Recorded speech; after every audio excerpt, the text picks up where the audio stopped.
যেন আমারে মাফ করে দেয়। এই মুভির ট্রেলার চলে এসেছে, যার জন্য অপেক্ষায় ছিলাম আমরা সবাই। টিজারটা তো রীতিমতো ব্লাস্ট করেছিল, আর এই ট্রেলারটা ধাম্মাকা করে দিয়েছে পুরো। কেন বলছি, কেমন হলো সেটা জেনে নিই চলো। সানি টকের সঙ্গে সিনেমার জগতে হারিয়ে যাও আর ছোট্ট করে সবকিছু জেনে নাও।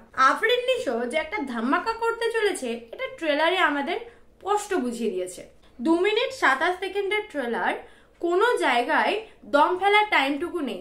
মানে তুমি বোর তো হবেই না, প্লাস এক্সট্রা এঙ্গেজ হয়ে যাবে।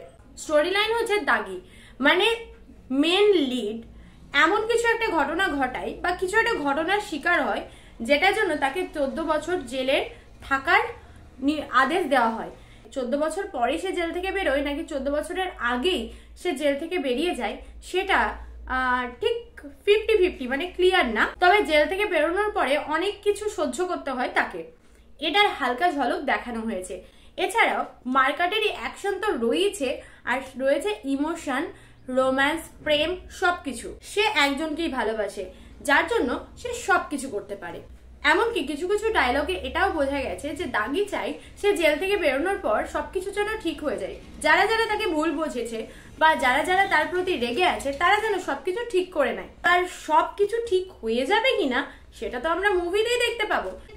স্টোরিটা সেটা ঘুরপাক খেয়েছে দাগি ক্যারেক্টারটাকে কেন্দ্র করে, মানে তার দাগি হওয়ার গল্প এবং কেন তার দাগি হওয়ার গল্প এবং তার আগের গল্প এবং তার দাগি হওয়ার পরে তার সাথে কি কি হয়, সবকিছু এই মুভিতে তুলে ধরা হবে। অনেকগুলি প্রশ্ন উঠে আসছে, তাকে সবাই এত অপছন্দ কেন করছে, কেনই বা সে দাগি হলো, কেনই বা তাকে জেলের আসামি হতে হলো, মার্ডার কেসটা ঠিক কি ছিল, জেল থেকে বেরিয়ে তাকে কি কি সহ্য করতে হয়, এই সবকিছু আমরা জানবো মুভিটা দেখার পরে।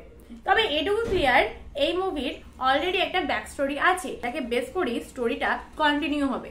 এছাড়াও রয়েছে হিরো হিরোইনের কেমিস্ট্রি, অন্যদিকে মারপিট, অ্যাকশন, পলিটিক্স কোনোটাই বাদ পড়েনি।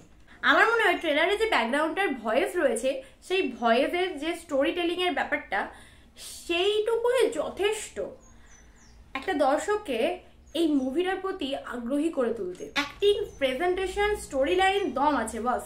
আর আফরিন নিসা মানেই তো আননোন স্টোরিকে নতুন ভাবে প্রেজেন্ট করা আমাদের সামনে। এই ঈদে খেলা হবে। ট্রেলার যেন এই অদৃশ্য চ্যালেঞ্জটাই আমাদের সামনে তুলে ধরেছে। এক কথায় বলতে গেলে পুরো টাইমটা তোমরা ফুল অ্যাটেনশন এই ট্রেলারের মধ্যে দেবে, কারণ যেভাবে একটার পর একটা ক্লিপ দিয়ে প্রেজেন্ট করা হয়েছে, একটার পর একটা হিন্টস দেওয়া হয়েছে স্টোরি সম্বন্ধে, দারুণ। এটা কিন্তু নর্মাল স্টোরি লাইনের মতো একেবারে না, এর মধ্যে টুইস্ট আর টার্নে ভরা রয়েছে। তাই দাগি আসছে নতুন কিছু করতে, নতুন কিছু ধামাকা নিয়ে এই ঈদে সবাইকে চমক দিতে। তো তোমরা যারা যারা এক্সাইটেড তারা কমেন্ট সেকশনে জানাও, আর যারা ট্রেলারটি দেখেছে তাদের কেমন লেগেছে সেটা জানাতে ভুলো না। আমার চ্যানেল নতুন হয়ে থাকলে চট করে চ্যানেলটিকে সাবস্ক্রাইব করে আমার সঙ্গে জয়েন হয়ে যাও, যাতে নতুন নতুন আপডেট সবার প্রথম তোমরাই পাও। চলো আজকের মতো টাটা। সানি টকের সঙ্গে সিনেমার বকবক হয়েছে শেষ, আবার আসছি নতুন মুভি নিয়ে।